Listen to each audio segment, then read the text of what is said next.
Is it recording? Start by clicking right recording and transcription. So let's hope it is recording. I hope it is. Right. So what I was trying to say is was here, right? So I was talking about research philosophy, and we see the world around us. I used this picture, for example, quite few in my teaching, and students basically say different things. It's a bouquet of flowers. Some might say, others might say it's a mixture of pink, red, and yellow flowers. So we all see things differently, not in the same way. So that's who we are, what we see around us. And other students, for example, here, they said you might say the same thing. I'm not going to, too much detail of this one. It's can you hear me? Okay. Yeah, we can. Yeah. So there is some noise, I think, coming from maybe one of you. If you're not talking, then please turn your mic off. But if you have to talk, turn your mic on and then just shout, please. Thank you very much. Right. So it may be just some people might say that, okay, animals in the wild wandering around, and some people say that, okay, it's a combination of different type of animals. Some people go for the detail, and some people do not go for the detail, whatever we see around us. So that's basically shapes our philosophical approach. So I was on this slide before you told me that you could not see me. So a paradigm is generally a framework. A paradigm and a philosophy, more or less the same thing, but researchers use sometimes uh, to give different meanings. They might not be the same thing exactly, but generally they mean the same thing. So if you want to find out a little bit more, page 1 of the article you can go to. So earlier on, what I was saying is, for example, in this slide here, there are so many research approaches here, but generally in social and business research, there are two main research paradigms. Positivism is on one extreme, interpretivism is on the other extreme. In between, there are so many other isms. For example, pragmatism is one of them, and post-positivism is another one. And you might have come across these terms such as grounded theory is itself is a methodology as well as a philosophical approach. Is grounded so much into data. It's generally a qualitative research approach, but its approach as in methodology is more like a quantitative bit. I never done it myself. But in between these two approaches, there are so many approaches. But generally, these two approaches are available in the social and business research. But how our disciplined action will be guided by one of the approaches is our ontological stance towards things around us or things that affect us. So what is ontology? What is ontology actually? Now, this goes back to research philosophies and the paradigms again. So the nature of reality, that the things that we assume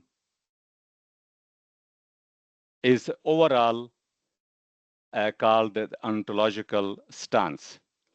For example, you might say that reliable research, all of us are concerned to that our research must be valid and reliable. Now, who will decide that our research is valid and reliable?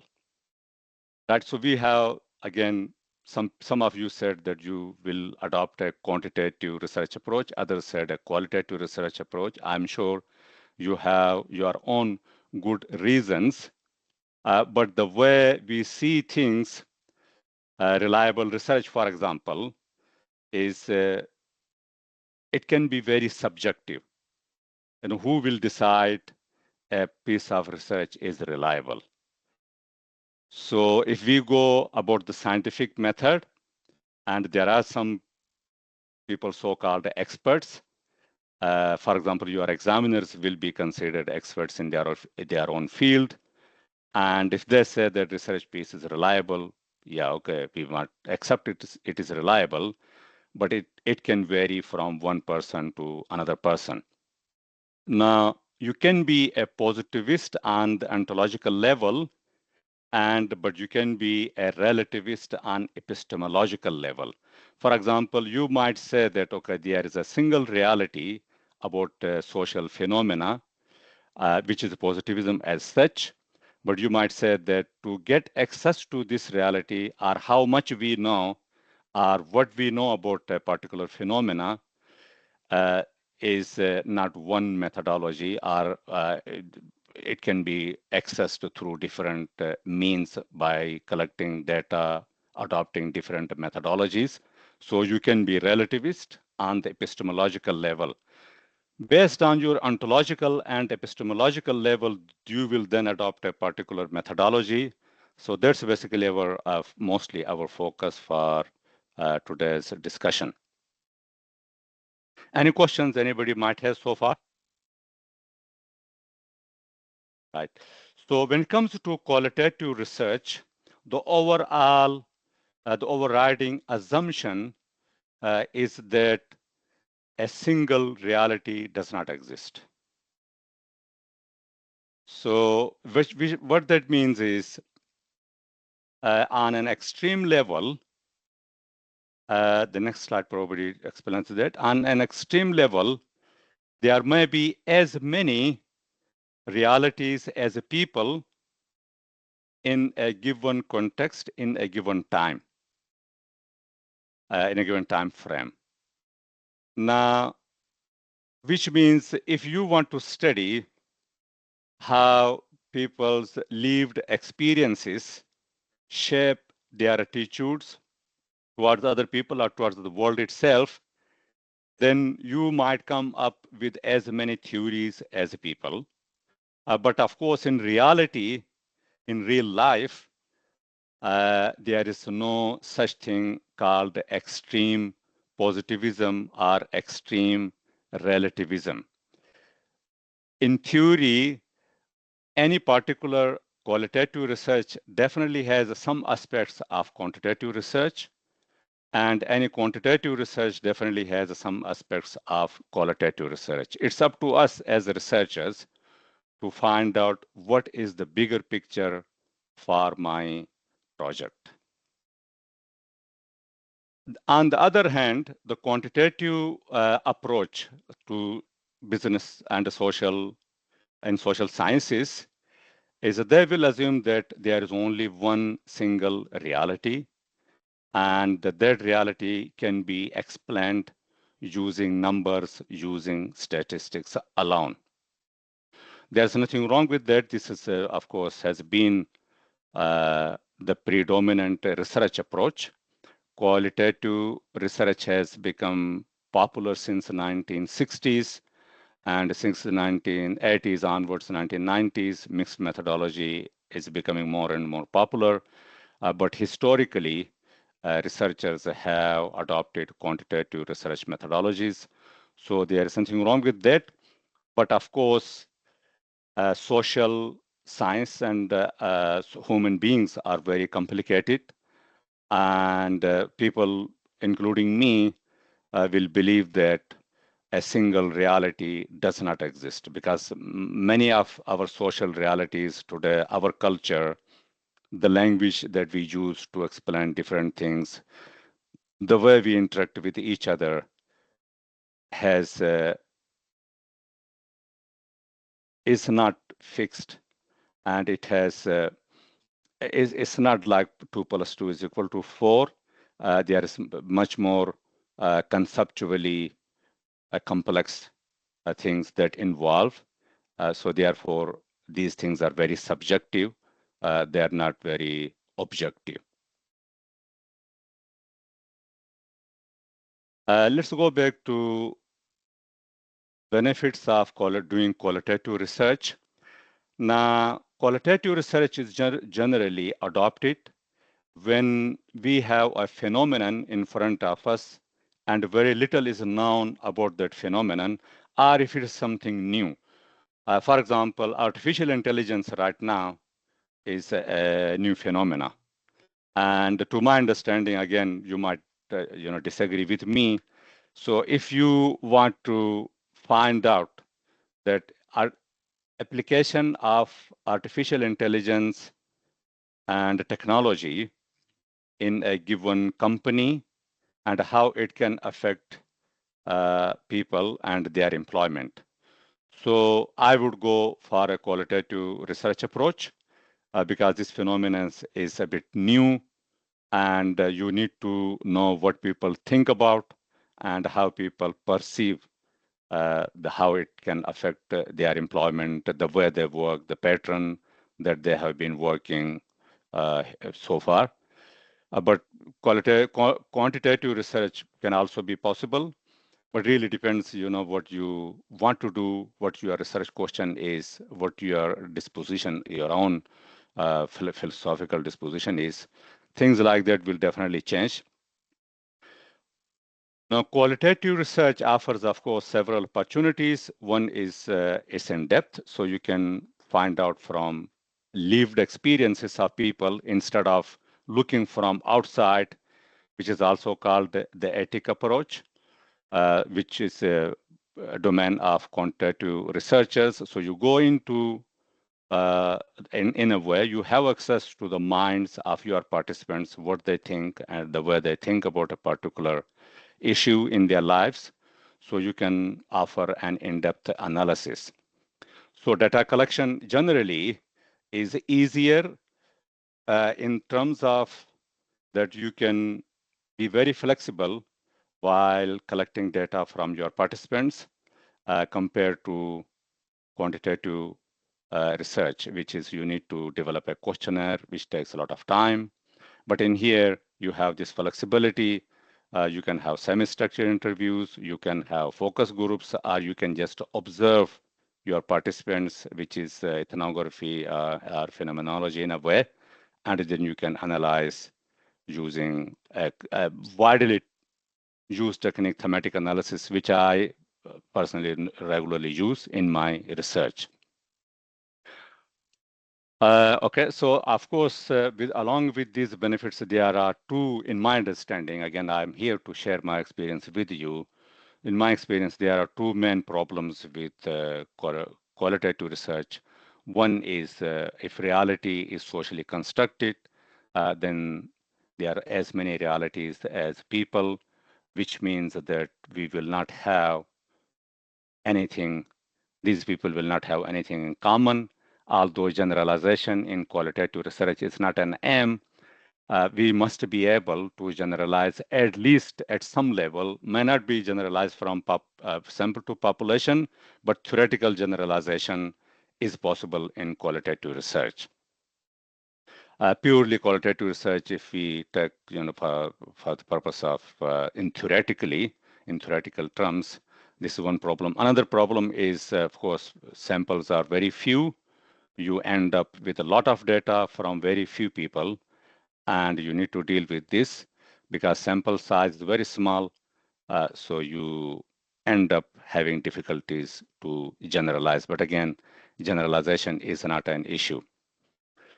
So we discussed this already, the assumption that quantitative research is there is single reality exists and this reality can be explained using numbers. So the benefits of quantitative research is, yes, the data collection, especially when you design a questionnaire, you need to read a lot of literature and construct measurement, things like borrowing scales, depending on people who done whatever they have done before us. So it's quite difficult. But once you got this out of the way, you have designed your questionnaire, then it might be easy to collect some data and then data analysis. The problem with this one is, however, is one size fits all approach. It does not work in social sciences with the people at least. So what I mean by that is this figure here, you might seen this already, but I thought it might be something useful to share. One size does not fit all. So and here you can see the fruit tree is leaning, for example, in this bit here, towards this person. So it is not equally or reasonably equally distributed. However, we can provide them some ladders so they can both approach to the fruit trees.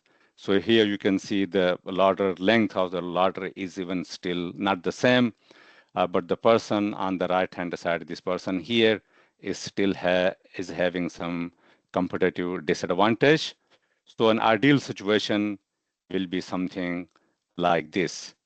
So this is purely interpretivism or socially constructed. It's not positivism.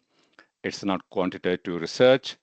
Quantitative research is okay, everything we need to treat equally, people even, but we actually in life, it's not only equity, it's about equality and justice. So in a pure sense, quantitative research approach has this problem. You have any questions so far? Okay. So what should we do then? There are, of course, we have two overall research approaches, positivism and interpretivism. They both come with the benefits of their own and disadvantages. If we want to minimize the disadvantages they come with and probably maximize the advantages they both offer, then mixed methodology is a reasonably good approach. So mixed methodology, for example, in here you can see mixed methodology offers complementary strengths, which means it combines strengths from both methodologies, uh, but at the same time, it has its drawbacks as well, which is, we generally call them uh, overlapping weaknesses. So where it combines good things from both approaches, it might suffer the negative aspects of both approaches if we adopt just a mono methodology, qualitative and quantitative methodology. But overall, the benefits that mixed methodology offers are much greater than the disadvantages it might come with. Therefore, mixed methodology can be a way forward to get rid of some of the issues which, if we adopt only qualitative or quantitative research approach. However, we must be aware of that adopting a mixed methodology is very expensive in terms of both money and time. Please do not confuse here. Mixed methodology is actually combining qualitative and quantitative methodologies. Some people adopt multi-methods. For example, they have collected data, let's say, through a survey, and then they have used some company reports or some social media data, and they might call it, which I've seen actually people do research and they call it mixed methodology. It's not mixed methodology, it can be multi-methodology, but mixed methodology is purely you combine both qualitative and quantitative research methodologies in the same research, which offers, of course, greater benefits, but it comes with the drawbacks as well. So be aware of this approach as well, because if you, I'm sure the supervisors, of course, will definitely guide you, but just in case, if you come across these things, I came across some senior academics who regularly write, and then they have combined a few qualitative research methods or even quantitative separately, and they call it mixed methodology. It's not mixed methodology. There may be multi-methods. Right, so I think it's my second last, last slide. So the question before us is, what is the best research methodology for my research project? As I alluded in the beginning, that there is at least not one single answer. There may be explanations. So in my understanding, these are 6 different points. If we consider them, hopefully we will be close to adopting the best research approach for our research project. The first one is, of course, is your research question. Is it a how question or is it a what question? So that will, of course, explain that you need to ask open-ended questions, closed-ended questions. You need to ask like on a Likert scale, or you need to ask what type of questions you ask. That will help you to adopt a research methodology. The second one is how you see the world around us. It's not word, it's the world around us. So that will also help. For example, it's a good weather outside there. What means by good weather? Is it sunny? That's why good weather. Is it not cold? That's why it's a good weather. Some people might like rain, maybe not that much rain, but it really depends. So if every person is different, your own value systems. You go to a supermarket, and some people just might be buying meat. That's how they like it. Others might say, no, it's wrong to kill animals. Therefore, they will not buy meat. They will not consume meat. For example, vegetarians. So these examples, your own value systems will shape the methodology that we adopt. Your past experience, if you have experienced in the past with any research, that will also shape.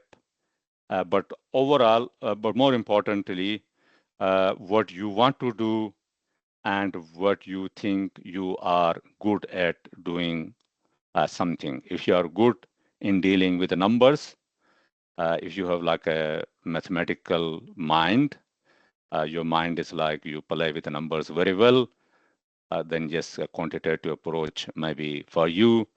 But if you see something, a bouquet of flower, instead of just saying that this is a bouquet of flower, you might say, oh, hang on, these are different colors of flowers and arranged in different ways, which means you pay attention to the detail. So you may be a qualitative researcher. Final 2 points that I advise my own PhD students. That's what I did when I was a PhD student. Please attend conferences as much as possible, whenever you can, national, international, local, because personally speaking, I learned more from people when I was attending different conferences than my own supervisors. So that does not mean my supervisors had any issues or any problems. They were fantastic people, very good academics. But of course, they were just 2 people. And when I was attending conferences, I was interacting with many other people, including fellow students. Many of them were as confused as I was. So in that confusion, we talked to each other. And through this talking, you actually navigate your way out of the confusion. My last advice is be aware of other methodologies that are available, but focus on the methodology that you have adopted, but also write a little bit, maybe a few sentences about other methodologies that are available, but you have not adopted them. Why? Because I was asked these questions when I defended my PhD. Now, as an academic, I examine PhDs internally as well as quite regularly. And I also ask students, so you have adopted phenomenology, why not ethnography? Why not grounded theory? So a good methodological awareness hopefully help you once you have to defend your thesis, but also when you progress from one stage to another. Thank you very much. I have nothing else to say, but I'm here. I will be very happy to answer any questions. If you have any questions, please feel free to fire.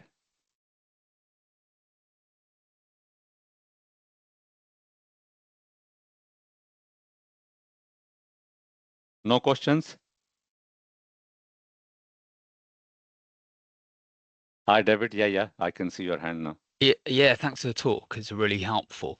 I just a question, a kind of practical question for PhD students really. If you're adopting a mixed methods Mm-hmm. approach, Yep. um, how how do you go about sort of setting your kind of methodological rationale into your thesis? Do you have to sort of, talk about both methodological approaches, or do you kind of take it as one and set out an argument for a mixed methods approach?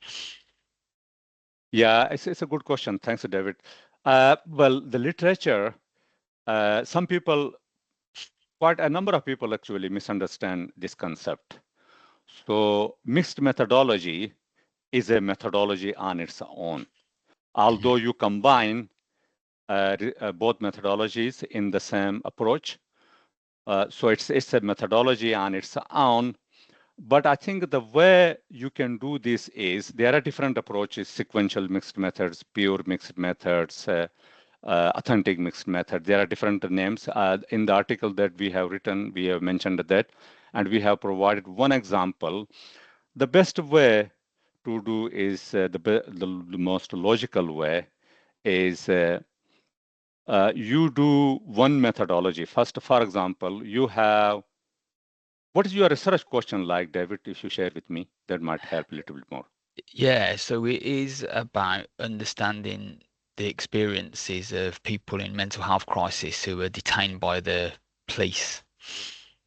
Okay, so I'm assuming this is more like a qualitative approach you might adopt, the Yeah, bigger pictures. Yeah, it is okay. qualitative. This is my dilemma, really. It is I Mm, mean, it lends itself to qualitative, and I think substantively it will be a qualitative study. But one of the yeah, things that we're not clear about is who are the people who are coming into contact with the police. So I wondered about doing a kind of audit-based hmm, survey to try and help build a bit of a clearer demographic exactly. profile, So, really. yeah, exactly. Good. Thank you very much. Thank you. So this is the way, and you can actually do a survey, like you said, you profiling of people and do a survey. And let's say you found out uh, most of these people have been misunderstood by police, let's say. It might not be the conclusion, but for argument's sake, that's it you found from your uh, quantitative research. But now the question is, you want to go in depth. Said why this has been the case. So then you will go to a smaller number of people and find out. It may be police, it may be the victims, or it may be somebody else, relevant stakeholders. So you will find out in depth from them. So what exactly has happened? I will give you an example of my own. We did a research recently, a quantitative research, the impact of COVID-19 on micro business performance. And we did that in the North Yorkshire and Lancashire area. And we found that COVID-19 actually did not affect these businesses negatively.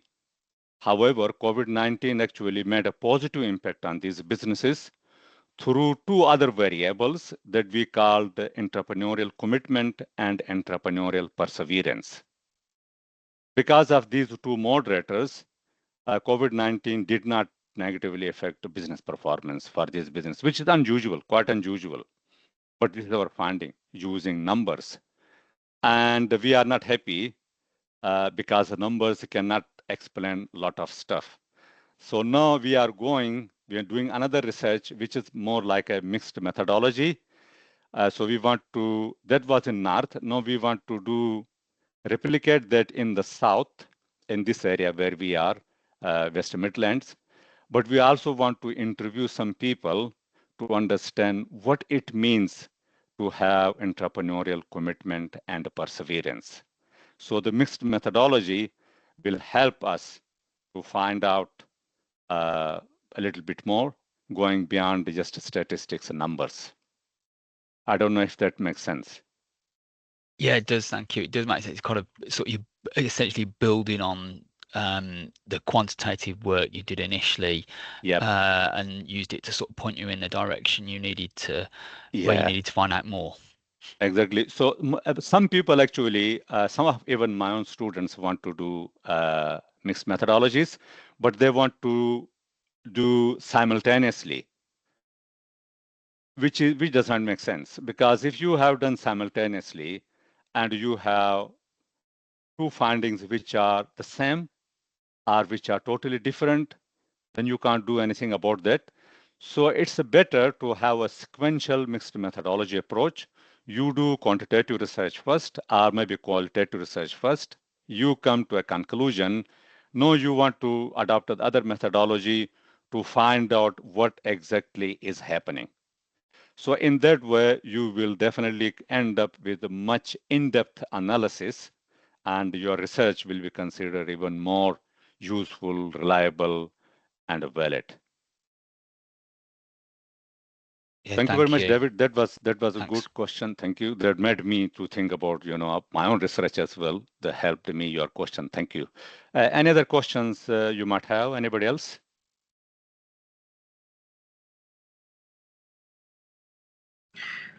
Hi there. Hi. Thanks for the session. It's really helpful.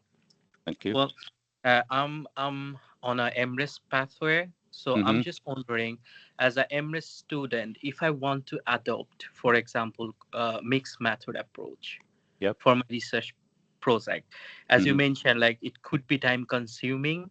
Mm-hmm. So I'm just wondering, is it possible to just do a research adopting mixed method within 1 year, or should I just go for either like qualitative approach or quantitative approach? I'm just confused. I'm sorry. It's just No, that's fine. Actually it's a very valid question. I wanted to say this earlier on, but I think it skipped out of my mind for some reason. Right. It's a difficult one. The reason is we human beings, we always have limited resources. Time is always limited. yeah. Now, it might make sense for many of us to be pragmatic.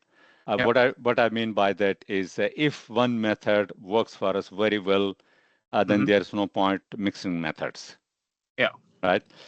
So if you think a qualitative or a quantitative methodology will answer your research question quite effectively, Hmm. then personally, I will not advise you. I don't see a reason Yeah. to go for mixed methodology. Mixed methodologies are expensive, especially in terms of time. Yeah. But if you have resources and you want to have an in-depth analysis, for example, in this case, we found that COVID-19 did not affect directly microbusiness performance, which Hmm. is quite unusual. So we then wanted to know what exactly it means, commitment and perseverance. They can be anything, but our statistics did not explain Yeah. what does that actually mean. So that's why we going for a mixed methodology. But your Yeah. question is, if one methodology works very well for you, Okay. then my advice is there's no point mixing methods and making things complicated unnecessarily. Does not make sense. Yeah. Got it. Thank you so much. Thank you. I was actually expecting this session to be face to face, but I was told a couple of days ago that it's going to be online. So generally, I don't like online things. You can't see people, you can't interact with them. It looks like more you are talking to a screen, but I know you there. You interacted. Some of you. Thank you very much for that. So personally, I have been unable to do things or to say things the way I planned. But anyway, here we are. So can I ask you guys, if you don't mind, I'm just collecting some testimonials about this research that we published and also the mixed methodology research that we're doing. So if you don't mind, send me an email and Just to say a few things about this conversation. If you liked any aspect of that, if you benefited it, please do so. And if you think I could have done in a different way to make it more meaningful, please say that again as well. So I really appreciate if you send an email and let me know what you think about your feedback, please. Thank you. But we're not done yet. Of course, we have still 5-6 minutes to go. Any questions, any concerns you might have, or anything else you want to say? Anybody?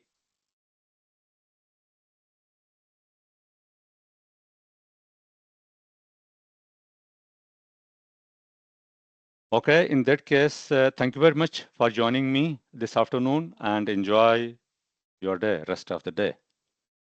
Thank you. Thank you very much. Bye-bye.